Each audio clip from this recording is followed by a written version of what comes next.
नमस्कार विद्यार्थी मित्रांनो, नोट्स इन मराठी या आपल्या शैक्षणिक यूट्यूब चॅनलवर तुमचे मनापासून स्वागत आहे. आज आपण विद्यार्थी हा शब्द जरा व्यापक अर्थाने घेऊया. कारण आजचा विषय आहे खरं तर फक्त परीक्षेसाठी नाही, तर आपल्या सगळ्यांसाठी जे या भूमीवर राहतात त्यांच्यासाठी खूप महत्वाचा आहे. अगदी. आपण आज भारताच्या भूगोलाचा अभ्यास नाही करणार, तर असं म्हणूया की एका महाकाय भूभागाच्या कोट्यावधी वर्षांच्या प्रवासाची गोष्ट ऐकणार आहोत. हो, आणि आपल्याकडे जे साहित्य आहे ते वाचल्यावर हे एखाद्या पुस्तकी धड्यापेक्षा एका थरारक चित्रपटाच्या कथेसारखं वाटतं नाही का? हो, खरंच. एक असा भूभाग जो एकेकाळी अंटार्क्टिका जवळ होता, तो तिथून तुटतो, हजारो किलोमीटरचा प्रवास करतो आणि एका दुसऱ्या महाकाय भूभागाला जाऊन धडकतो. आणि याच धडकेतून आजचा भारत कसा घडला याचीच ही गोष्ट आहे. आणि ही धडक काही साधीसुधी नव्हती. नाहीच. ही इतिहासातील सर्वात मोठी आणि सर्वात संथ गतीने घडणारी ट्रॅफिक दुर्घटना होती असं म्हणू शकतो आपण. वाव, ट्रॅफिक दुर्घटना. छान आहे हे. आणि तिचे परिणाम इतके मोठे होते की त्यातून जगातील सर्वात उंच पर्वतरांगा तयार झाल्या, नद्यांनी आपला मार्ग बदलला आणि संपूर्ण उपखंडाचा हवामानच बदलून गेलं. चला तर मग या कथेची सुरुवात करूया. भारताच्या भूमीला समजून घेण्यासाठी आपण तिला 3 मुख्य भूवैज्ञानिक विभागांमध्ये विभागू शकतो असं आपल्या स्रोतांमध्ये म्हटलं आहे. बरोबर. पण त्याआधी एक गोष्ट लक्षात ठेवली पाहिजे. पृथ्वीच्या पृष्ठभागावर आणि आज सतत काहीतरी घडामोडी सुरू असतात. काही शक्ती आतून काम करतात, काही बाहेरून. एंडोजेनिक आणि एक्सोजेनिक फोर्सेस. अगदी. तर या शक्ती आणि भारतीय भूखंडाची हालचाल यांच्या परस्पर क्रियेमुळेच भारताची आजची जी रचना आहे ती अस्तित्वात आली. ठीक आहे. तर मग ते 3 प्रमुख विभाग कोणते आहेत? तर हे 3 विभाग म्हणजे आपल्या कथेचे 3 मुख्य पात्र. पहिलं पात्र आहे द्वीपकल्पीय खंड, म्हणजे द पेनिन्सुलर ब्लॉक. अच्छा. हा आपल्या कथेचा नायक आहे. हा तोच प्राचीन, कठीण खडकांचा बनलेला मूळ भूभाग आहे जो गोंडवाना नावाच्या महाखंडाचा भाग होता आणि ज्याने हा सगळा प्रवास केला. हा खूप स्थिर आणि खूप जुना आहे. म्हणजे हा आपल्या कथेतील एक अनुभवी वृद्ध योद्धा आहे. मग दुसरं पात्र कोणतं? दुसरं पात्र म्हणजे हिमालय. हा एक तरुण, उत्साही आणि गंमत म्हणजे अजूनही वाढणारा पर्वत आहे. अजूनही वाढणारा? हो. जेव्हा आपला नायक म्हणजे भारतीय भूभाग उत्तरेकडे येऊन युरेशियन भूभागाला धडकला, त्या महाकाय टक्करीतून हिमालयाचा जन्म झाला. त्यामुळे तो भूवैज्ञानिकदृष्ट्या खूपच नवीन, अस्थिर आणि लवचिक आहे. आणि तिसरं पात्र सिंधू गंगा ब्रह्मपुत्रा मैदान. याचं या कथेत काय काम आहे? बरं, हे मैदान म्हणजे या 2 पात्रांच्या संघर्षातून मिळालेले एक वरदान आहे असं म्हणता येईल. वरदान? ते कसं? जेव्हा हिमालय उंच होऊ लागला तेव्हा त्याचा पायथ्याशी एक मोठा खड्डा, एक दरी तयार झाली. भूवैज्ञानिक भाषेत त्याला जिओसिंक्लायनल डिप्रेशन म्हणतात. म्हणजे एक प्रचंड मोठी दरी? हो. मग हिमालयातून वाहणाऱ्या नद्यांनी कोट्यावधी वर्षांपासून आणलेला गाळ या खड्ड्यात साठत गेला आणि त्यातूनच हे जगातलं एक सर्वात सुपीक मैदान तयार झालं. वाह! म्हणजे एक प्राचीन प्रवासी, एक तरुण पर्वत आणि त्यांच्यामुळे तयार झालेलं सुपीक मैदान. हीच भारताच्या भूमीची मूळ रचना आहे. अगदी. ही फक्त भूगोलाचे विभाग नाहीयेत, तर एका मोठ्या कथेचे भाग आहेत. आणि याच रचनेमुळे भारताचे 6 स्पष्ट प्राकृतिक विभाग तयार झाले आहेत. आता मला त्यात जास्त रस आहे. चला, पहिला विभाग घेऊया, उत्तरेकडील आणि ईशान्येकडील पर्वत. म्हणजेच आपला तरुण योद्धा हिमालय. हिमालय फक्त एक पर्वतरांग नाहीये, ती एक 2500 किलोमीटर लांबीची नैसर्गिक भिंत आहे. एक भिंत? हो, जिने भारताला हवामान आणि संस्कृतीच्या बाबतीत उर्वरित आशियापासून वेगळं केलं आहे. सायबेरियातून येणारे थंडगार वारे ती अडवते आणि मान्सून वाऱ्यांना भारतातच रोखून पाऊस पाडण्यास मदत करते. अच्छा, म्हणजे हिमालयाशिवाय भारताचं हवामान पूर्णपणे वेगळं असते? खूपच वेगळे. आणि तो तरुण असल्याचाही त्याच्यावर खूप मोठा परिणाम होतो. हो, कसा? तरुण असल्यामुळे तो अजूनही अस्थिर आहे. मी मगाशी म्हणाले तसं भारतीय भूभाग आजही दरवर्षी काही सेंटीमीटरनी उत्तरेकडे सरकतोय आणि हिमालयाला वर ढकलतोय. आणि म्हणूनच या प्रदेशात इतके भूकंप होतात? बरोबर. आणि दुसरी गोष्ट म्हणजे येथील नद्या खूप तरुण आणि वेगवान आहेत. म्हणजे त्या लहान मुलांसारख्या खूप खट्याळ आणि उत्साही आहेत. अगदी तसंच. त्या डोंगरावरून इतक्या वेगाने खाली येतात की त्या सरळ मार्गाने न वाहता खोल दऱ्या, घळई म्हणजे गॉर्जेस आणि उंच धबधबे तयार करतात. यालाच व्ही आकाराची दरी म्हणतात. जे नदीच्या तरुणपणाचे लक्षण आहे. अगदी. याउलट जुन्या नद्या शांत आणि पसरट पात्रातून वाहतात. ठीक आहे. म्हणजे या महाकाय धडकेमुळे हिमालय तयार झाला, पण तुम्ही म्हणालात की त्याच्यासमोर एक मोठा खड्डा तयार झाला होता. तोच आपला दुसरा विभाग, उत्तरेकडील मैदान, बरोबर? हो, हिमालयाच्या जन्मानंतर कोट्यावधी वर्ष तिथून उगम पावलेल्या गंगा, सिंधू, ब्रह्मपुत्रा आणि त्यांच्या उपनद्यांनी आपल्यासोबत दगड, माती, गाळ आणून तो खड्डा अक्षरशः भरून काढला. म्हणजे आज जिथे आपण उत्तर प्रदेश, बिहार, पंजाब पाहतो, तो सगळा प्रदेश याच गाळाने बनलेला आहे. हो, आणि काही ठिकाणी तर या गाळाची जाडी हजारो मीटर आहे. अविश्वसनीय. म्हणूनच हा भाग इतका सुपीक आहे.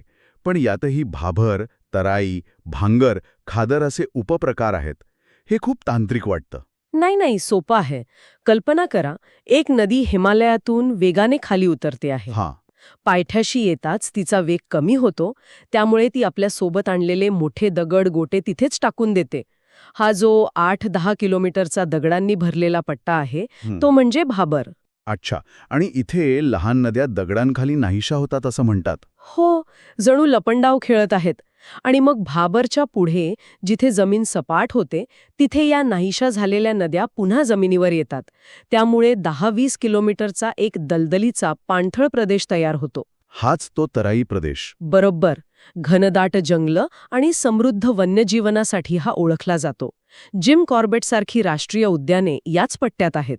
आणि भांगर व खादर हे तर शाळेत ऐकल्यासारखं वाटतंय. हो, तराईच्या दक्षिणेला मुख्य मैदानी प्रदेश सुरू होतो.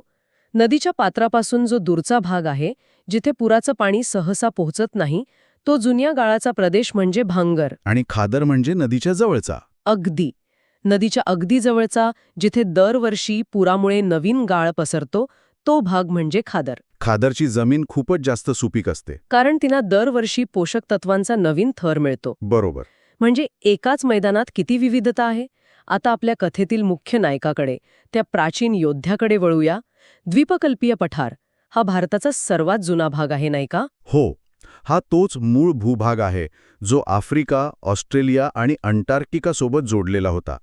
हा कोट्यावधी वर्षांपासून ऊन, वारा, पाऊस झेलत उभा आहे. त्यामुळे तो खूप स्थिर आहे, पण त्याची झीजही खूप झाली आहे. या पठाराचेही 3 भाग सांगितले आहेत: दख्खनचे पठार, मध्यवर्ती उच्चभूमी आणि ईशान्येकडील पठार. यातला दख्खनचा पठार म्हणजे आपला महाराष्ट्र ज्यावर आहे तोच ना? बरोबर. या पठाराच्या 2 कडा आहेत, पश्चिम घाट आणि पूर्व घाट. आणि यात एक गंमत आहे. काय? पश्चिम घाट हा उंच आणि सलग आहे, जशी एखादी भिंत. त्यामुळे तिथे उगम पावणाऱ्या नद्यांना पश्चिमेला म्हणजे अरबी समुद्रात जायला मार्गच मिळत नाही. अच्छा. म्हणूनच गोदावरी, कृष्णा, कावेरी यांसारख्या मोठ्या नद्या पश्चिम घाटात उगम पावून सुद्धा हजारो किलोमीटर पूर्वेकडे बंगालच्या उपसागराकडे वाहतात. अगदी बरोबर. आणि या लांबच्या प्रवासात त्या पूर्वेकडील डोंगरांना म्हणजेच पूर्व घाटाला अक्षरशः तोडून आपला मार्ग काढतात. म्हणूनच पूर्व घाट हा पश्चिम घाटासारखा सलग नाही, तो तुटक आहे. वाह! एका भौगोलिक रचनेमुळे संपूर्ण द्वीपकल्पाची जलप्रणाली कशी ठरते हे याचं उत्तम उदाहरण आहे. हो ना? आणि मला अरवलीबद्दल नेहमीच एक प्रश्न पडतो. आपण त्याला पर्वत म्हणतो, पण तो हिमालयासारखा भव्य दिसत नाही. तो इतका जीर्ण का दिसतो? कारण अरवली हा हिमालयाचा आजोबा आहे असं म्हणायला हरकत नाही. तो जगातल्या सर्वात जुन्या पर्वतरांगांपैकी एक आहे. खरंच? हो. एकेकाळी तो कदाचित हिमालयापेक्षाही उंच असेल, पण कोट्यावधी वर्षांच्या ऊन पावसाच्या माऱ्यामुळे त्याची इतकी झीज झाली आहे की आता फक्त त्याचे अवशेष शिल्लक राहिले आहेत. म्हणूनच त्याला अवशिष्ट पर्वत म्हणतात. आता चौथ्या विभागाकडे जाऊया, जो मला सर्वात रहस्यमय वाटतो. भारतीय वाळवंट. इथे फक्त वाळू आणि कोरडेपणा आहे असं आपल्याला वाटतं, पण या वाळूखाली एक मोठं रहस्य दडलंय. हो, आणि ते रहस्य म्हणजे एक समुद्र. आपल्या स्रोतांमधली ही माहिती खरंच चकित करणारी आहे. मेझोझोईक काळात म्हणजे डायनासॉरच्या काळात आज जिथे थारचं वाळवंट आहे, तो संपूर्ण प्रदेश समुद्राखाली होता. थांबा, म्हणजे 18 कोटी वर्षांपूर्वी जिथे आज वाळूचे डोंगर आहेत, तिथे घनदाट जंगलं होती आणि ती समुद्राखाली गेली. म्हणजे जैसलमेर हे डायनासॉरच्या काळातलं गोवा असू शकलं असतं. तशी कल्पना करायला हरकत नाही. याचा पुरावा जैसलमेर जवळच्या आकाल वूड फॉसिल पार्कमध्ये मिळतो, जिथे 18 कोटी वर्ष जुनी लाकडाचे जीवाश्म म्हणजे दगड झालेले वृक्ष सापडले आहेत. अविश्वसनीय आहे हे. आणि हो, वाऱ्याच्या कार्यामुळे इथे काही विशिष्ट भूरूप तयार होतात. बरखान नावाचे चंद्रकोरीच्या आकाराचे वाळूचे ढिगारे हे त्यापैकीच एक. म्हणजे वाळवंटात फक्त एकाच प्रकारच्या वाळूच्या टेकड्या नसतात. अजिबात नाही. आणि बरखान हे खूप खास आहेत. विचार करा, वाऱ्याच्या दिशेने त्यांची 2 टोकं पुढे आलेली असतात. जणू काही ते पुढे सरकत आहेत. म्हणजे ते जिवंत भूभाग आहेत. एक प्रकारे हो. जिथे वारा जोरदार आणि एकाच दिशेने वाहतो तिथे हे तयार होतात. त्यामुळे वैमानिकांना किंवा वाळवंटात प्रवास करणाऱ्यांना फक्त बरखान बघून वाऱ्याची दिशा कळू शकते. पर्वत, मैदान, पठार आणि वाळवंट झालं. आता भारताच्या कडा म्हणजे किनारपट्टीकडे येऊया. हा आपला 5वा विभाग. भारताच्या दोन्ही किनाऱ्यांमध्ये खूप फरक आहे असं म्हणतात. खूप मोठा फरक आहे. याला सोप्या भाषेत असं समजूया. समजा जमिनीचा एक मोठा भाग खाली खचला आणि समुद्राचं पाणी त्यावर पसरलं. हां. ची भूमी पाण्याखाली जाईल आणि किनारा खूप खोल होईल. यालाच निमग्न किनारा म्हणजेच सबमर्ज्ड कोस्ट म्हणतात. भारताची पश्चिम किनारपट्टी अशी आहे. आणि याचा फायदा काय? किनारा खोल असल्यामुळे मोठी जहाजं थेट किनाऱ्याजवळ येऊ शकतात. म्हणूनच मुंबई, कोची, कांडला यांसारखी मोठी नैसर्गिक बंधनं पश्चिम किनाऱ्यावर आहेत. पण येथील नद्यांना समुद्रापर्यंत पोहोचायला जास्त अंतर मिळत नाही. त्यामुळे त्या वेगाने वाहतात आणि त्रिभुज प्रदेश म्हणजे डेल्टा तयार करत नाहीत. आणि केरळमधील कयाल हे काय प्रकरण आहे? कयाल म्हणजे समुद्राचं पाणी आत घुसून तयार झालेली खाजण सरोवरे, ज्यांना आपण बॅकवॉटर्स म्हणतो. ही तिथला जीवनाचा एक अविभाज्य भाग आहेत. मासेमारी, वाहतूक आणि प्रसिद्ध नेहरू ट्रॉफी बोट रेस याच कयालामध्ये होते. अच्छा. या उलट पूर्व किनारपट्टी ही उन्मग्न म्हणजे इमर्जंट आहे. ती समुद्रातून वर आल्यासारखी आहे. त्यामुळे ती रुंद आणि उथळ आहे. आणि म्हणूनच तिथे मोठी नैसर्गिक बंदरं कमी आहेत. पण महानदी, गोदावरी, कृष्णा, कावेरी या नद्यांनी प्रचंड मोठे आणि सुपीक त्रिभुज प्रदेश तयार केले आहेत. बरोबर. अगदी बरोबर. म्हणूनच भारताचा पूर्वेकडील किनारा हा राईस बोल ऑफ इंडिया म्हणून ओळखला जातो. कारण या त्रिभुज प्रदेशांमध्ये मोठ्या प्रमाणावर भाताची शेती होते. आणि आता शेवटचा 6वा विभाग, बेटे. भारताकडे 2 वेगळ्या प्रकारची बेटे आहेत. हो. एक म्हणजे बंगालच्या उपसागरातील अंदमान आणि निकोबार. ही बेटं म्हणजे समुद्राखाली बुडालेल्या एका पर्वतरांगेची शिखरं आहेत, जी पाण्यावर डोकावत आहेत. म्हणजे इथे डोंगर, दऱ्या आणि घनदाट जंगलं आढळतात. बरोबर.